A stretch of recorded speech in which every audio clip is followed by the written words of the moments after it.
Turn with me to Exodus, chapter 1. We're in the middle of this series that I'm calling The Journey Out of Egypt. And for the last month or so, last 4 weeks, what we did is we looked at, if we're looking at the journey out of Egypt, I think the main aspect, or the question maybe some of us had was, how did the Israelites get to Egypt? And that's what we looked at in the last 4 weeks. We looked through the life and the story of Joseph, his family. We saw how they ended up in Egypt. And today we're going to pick up in the book of Exodus, because this is a continuation of that story.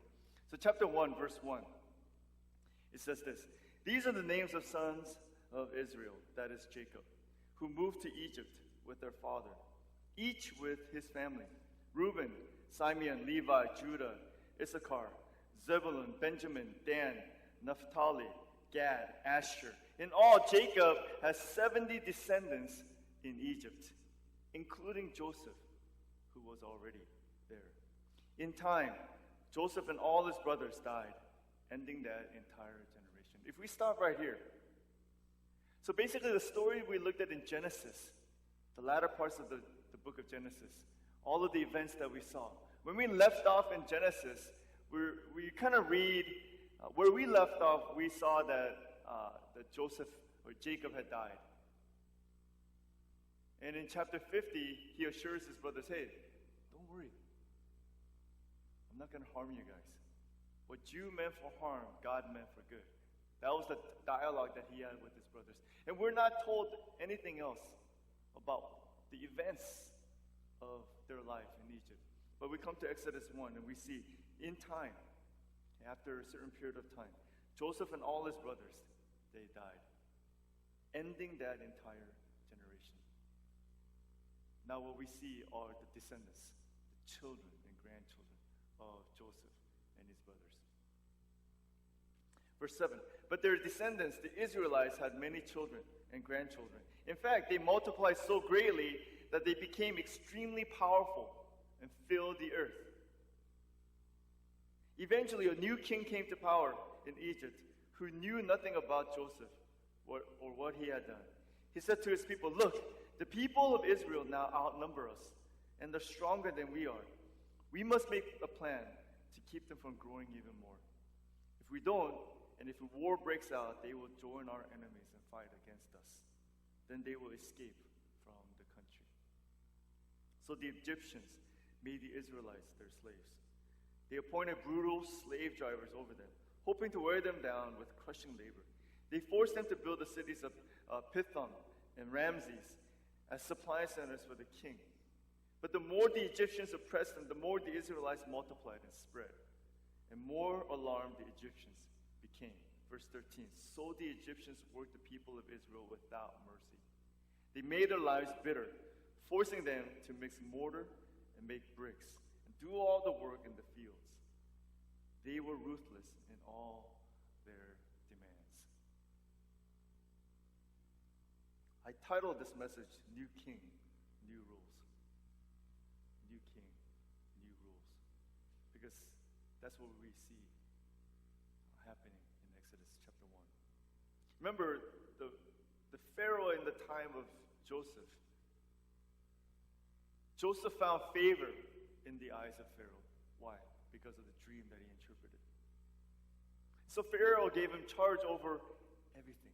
And he says to him, "Only when it comes to the throne will I be greater than you." Basically, Joseph became the second most powerful person in Egypt because of the dream that he interpreted, the preparations that were made for the 7 years of severe famine. However, a new king emerges. And that's kind of where Exodus 1 picks up. We saw how they got to Egypt. And just this quick little narrative in chapter 1 tells us what life was like for the descendants of Joseph in Egypt. The focus on this part of the series is actually the promise that God makes to Jacob in chapter 46 of Genesis, verse 3. God basically tells him in Genesis 46, verse 3, he says, "Do not be afraid to go down to Egypt, for I will make you into a great nation there." Do not be afraid to go down there. Do not be afraid to go to Egypt, because I will make you into a great nation there. That is the promise that builds this part of the story. We will see that everything that happens in the book of Exodus, or everything that happens to the descendants, is all building up to fulfill this plan, which is to make them into a great nation. And in the narrative that we read this morning, we see several cases that already pops out, where they get oppressed, but they still multiply. Why? We go back to this promise. I will make you into a great nation there. You know, Jacob and his family enjoyed life in Egypt after the big move.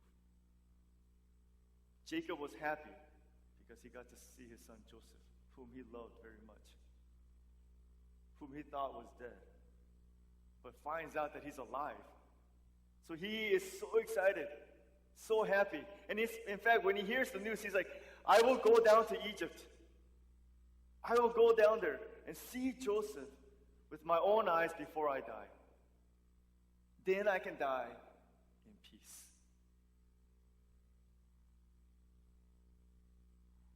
The families grew. They were safe in Egypt because there was food in Egypt. But a new king comes to power, and that changes everything. When we read in the Exodus chapter 1, verse 1 through 14, we see a new king comes to power. Jacob and his descendants were 70. We read in the early part of chapter 1, total number of people that came to Egypt were 70, including Joseph. Look what it says in verse 5. Verse 5 tells us that the numbers are so great, okay? The descendants of Jacob number 70 in all, okay?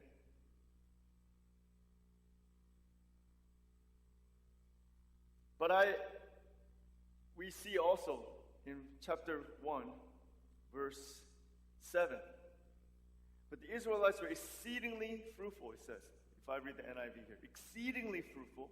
They multiplied greatly, increased in numbers, and became so numerous that the land was filled with them. From 70 people, they increased to a number that's not even given to us. All we're told is that they multiplied greatly and they filled the land. We go back to the promise of Genesis 46. I will make you into a great nation. A new king comes to power. We're not told much about Joseph after this point. We do know a few information. Chapter 50 of Genesis, verse 22, says this. So Joseph and his brothers and their families continued to live in Egypt. Joseph lived to the age of 110. We know that Joseph lived long enough. If you read chapter 50, we know that Joseph lived long enough to see grandchildren born. He also lived long enough, I think, to watch his family around his brothers die one by one.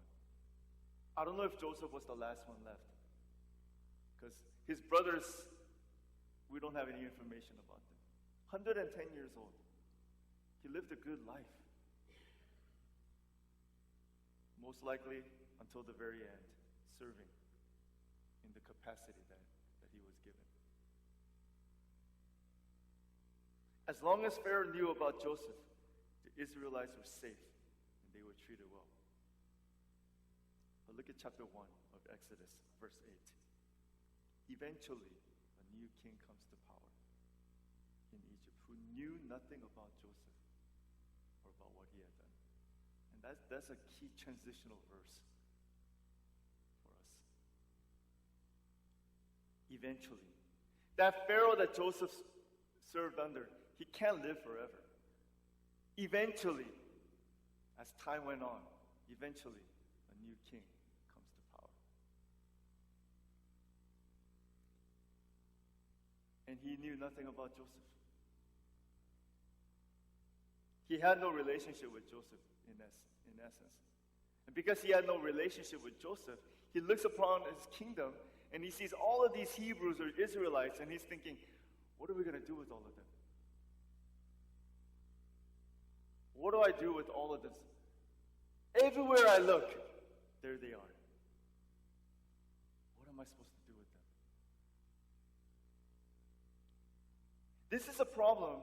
The detail that we're given, that the new king did not know Joseph or anything that he had done. This is a very key point because this is a problem in the sense that the new Pharaoh would not understand the gratitude that the Egyptians had to Joseph and his God.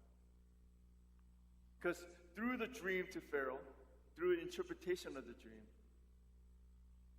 during the 7 years of abundance, they stored up all of the grain and food so that during the 7 years of severe famine, that they would not starve to death. So this new king, a new Pharaoh, who does not know anything about Jesus or Joseph, well, it's a problem. Because he would not understand the debt that the Egyptians had, not just to Joseph, but ultimately to his God. When the new king comes to power, he sees the Israelites. He doesn't know what to do. A new king comes to power, and it changes the fate of the Israelites living in Egypt. Because the life of the Israelites takes a drastic turn here in the very first chapter of Exodus. All because the Israelites become a threat to Pharaoh. See, a new king emerges. He looks at the landscape. He sees all the Hebrews, and now they become a direct threat to him. From 70, they grew to fill the entire land, the Israelites. Because God had a plan to establish them as a great nation in Egypt.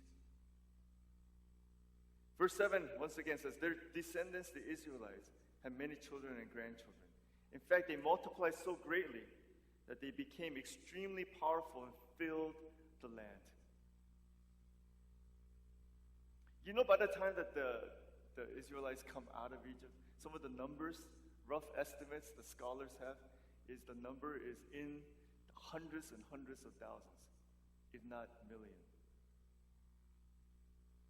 That's the number of people that came out of Egypt. 70 to whatever number that you're comfortable with. Hundreds of thousands, millions. It's an incredible event that we witness. God is fulfilling his promise, not just to Jacob, but to his fathers as well, that he will establish them as a great nation.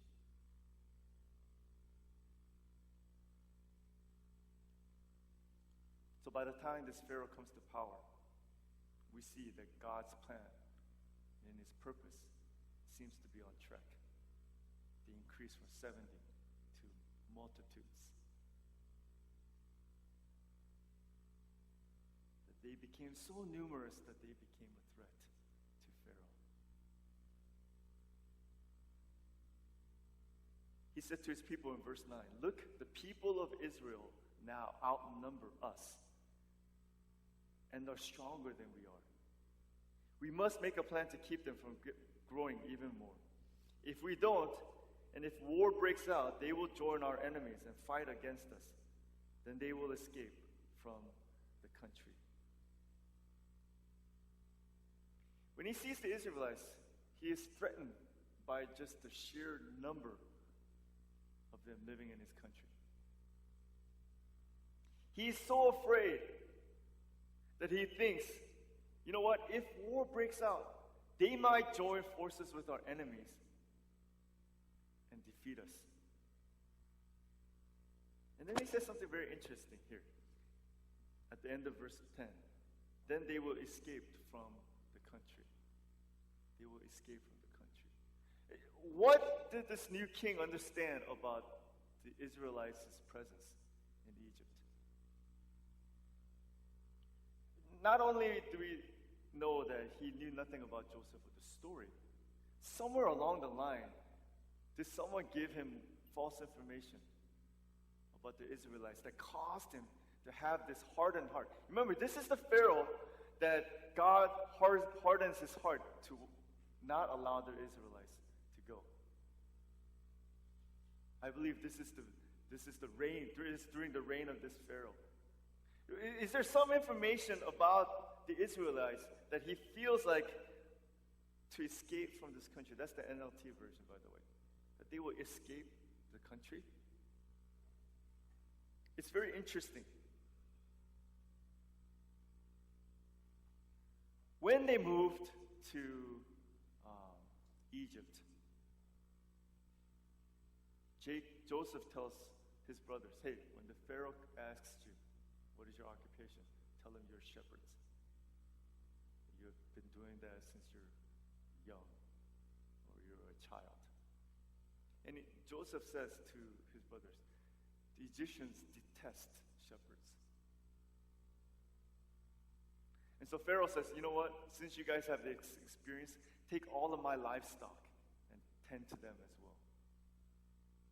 You also recall when Joseph is kind of interrogating his brothers, he brings them into his house to prepare a meal for them. Joseph sits by himself to eat. Because we're told in the narrative, Egyptians do not eat with Hebrews. And his brothers are seated by themselves. So there's this huge feast that goes on. Joseph sitting by himself, his brothers by themselves, and the Egyptians who work under Joseph sitting by themselves because they cannot interact with them. That all of these things begin to perhaps give us some insight into what's going on in this time, in this culture. What is it about the Israelites that he felt like they would escape the country or leave the country? What was it? I think he saw minimally that the Hebrews were at least working the fields, taking care of the livestock. And that if they leave, if war breaks out and they join forces and leave, who will be left to take care of these things? Maybe that was a concern.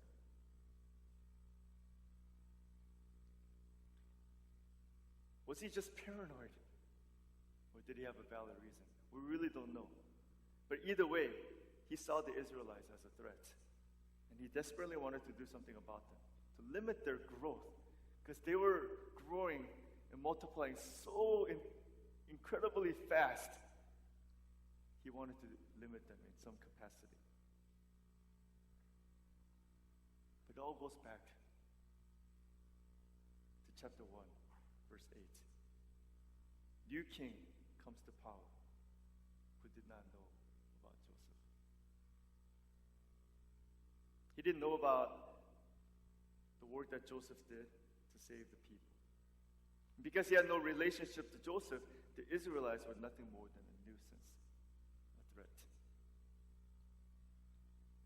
And I find it interesting, and it's probably you and I have experienced this as well.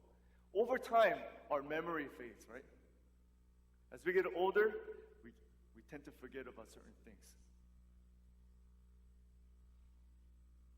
Memory begins to fade. If the records are not kept, if the historical records were not kept, we would not know the events from even just a few years ago. Think for a moment. 1 year ago today, where were you? What was going on in your life?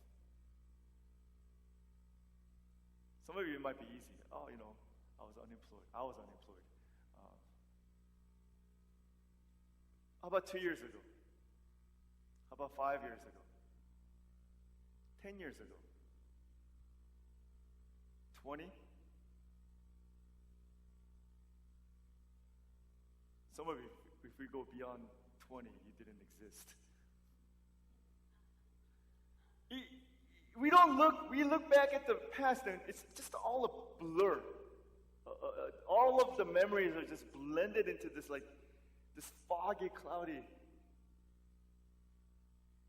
And to draw out what we did, it takes a lot of time and effort.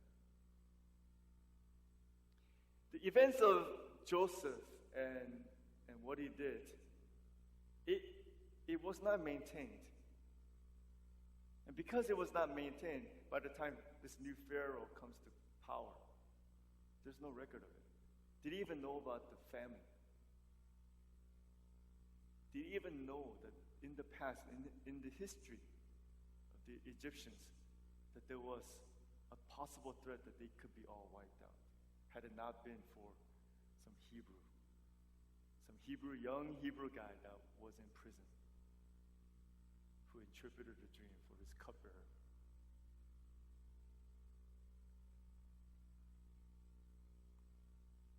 Many times we look at the events of our life, we look at what God has done in our life, and we forget.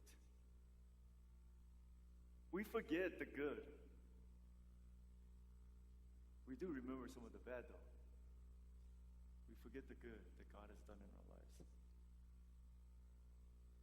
We remember about all the things that God didn't do for us. Oh, God, I answered for this and you didn't.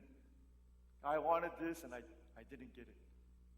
Maybe you were young and you're like, I wanted this particular toy. And you pray, God, please let Santa bring that toy to me. And it didn't happen. Scar. And then you remember that. Then you hold that grudge. You grumble, you complain.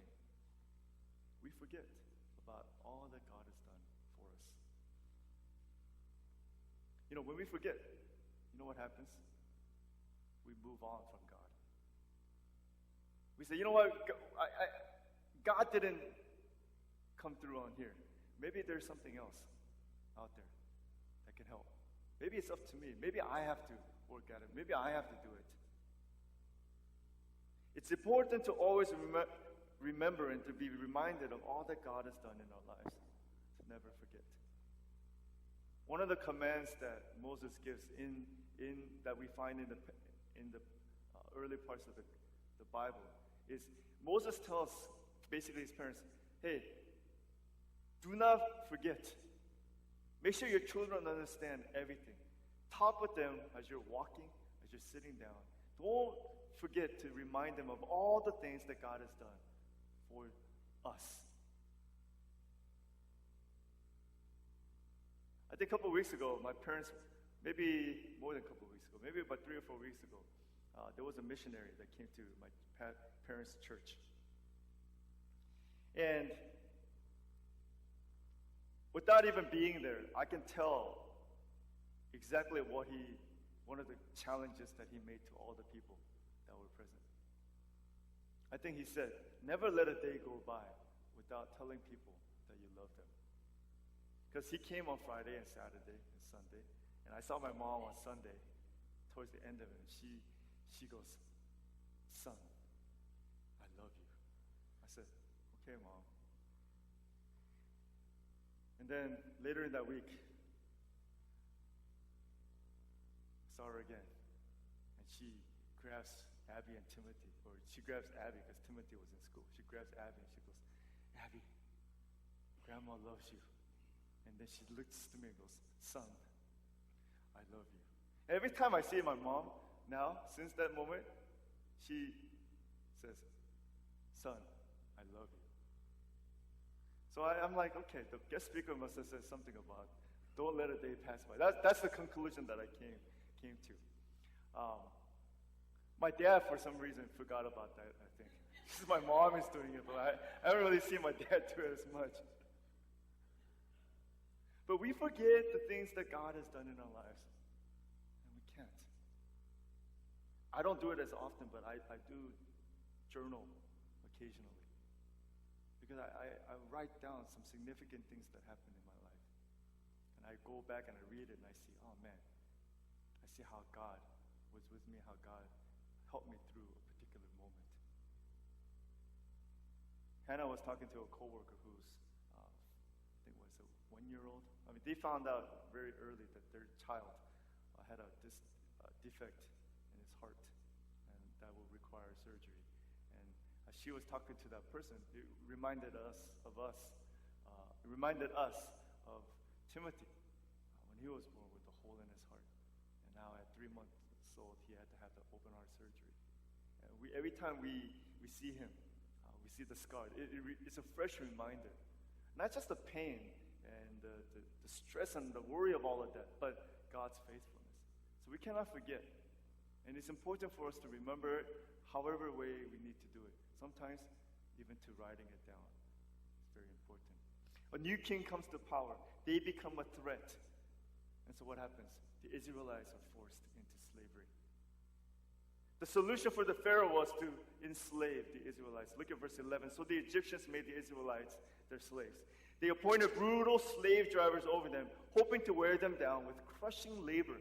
Verse 13. So the Egyptians worked the people of Israel without mercy. They made their lives bitter, forcing them to mix mortar and make bricks and do all the work in the fields. They were ruthless in all their demands. The Israelites were forced to work for the Egyptians. They became slaves. Here's the work that they did. They mixed mortar, making bricks. Basically, they made bricks. And all the manual labor in the fields, harvest, plus they were doing it already, all of the livestock that they were taking care of. The IVP Bible Background Commentary gives us this little insight into this process of this work. The ancient records agreed that brick makers had a filthy job, work that is perpetually muddy and miserable.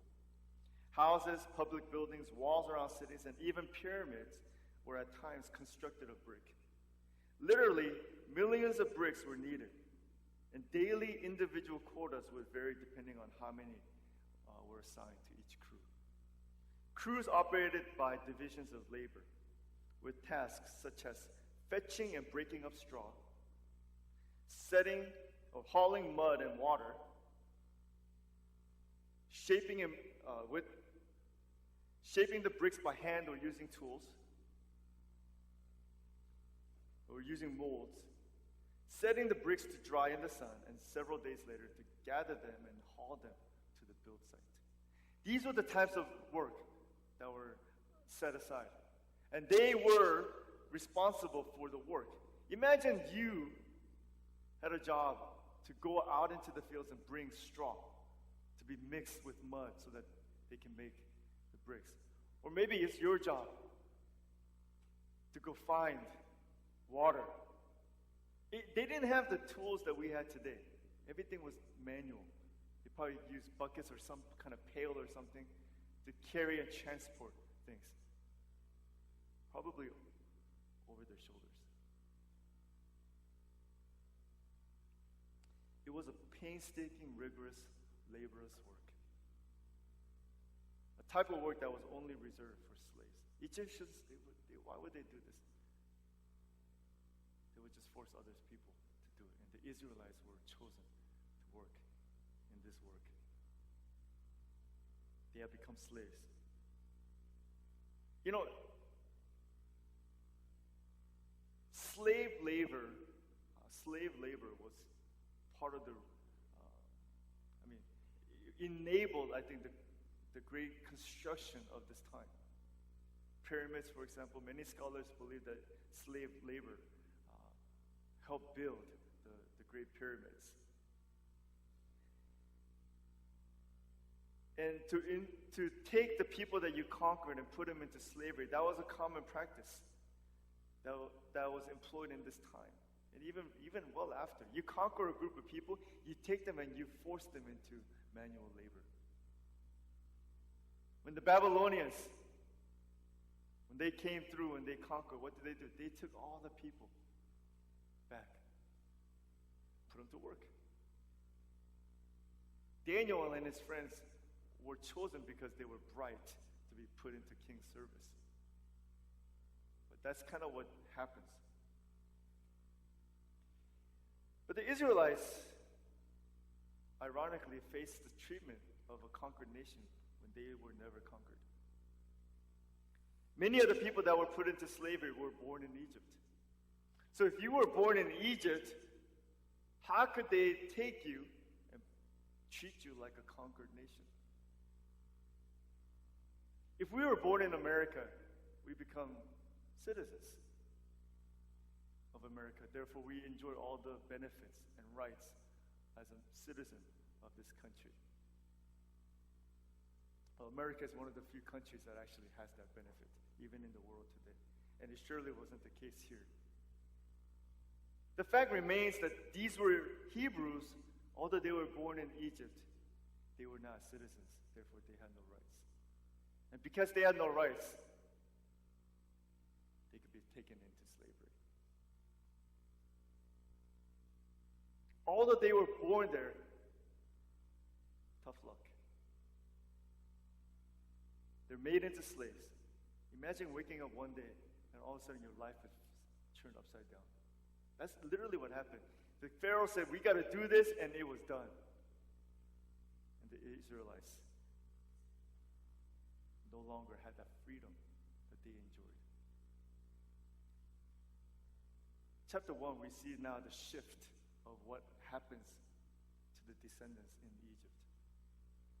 And we're going to see that life is just beginning to get difficult. But one of the things we understand is that God had a purpose, however. It was to make him into a great nation. He promised Jacob that he will make them into a great nation. And what God promises, we know that he delivers. So as we look at the rest of the story in Exodus, we'll see hardship comes. Life is difficult. But behind the scenes, God is still orchestrating his purpose. Remember at the very beginning what I said.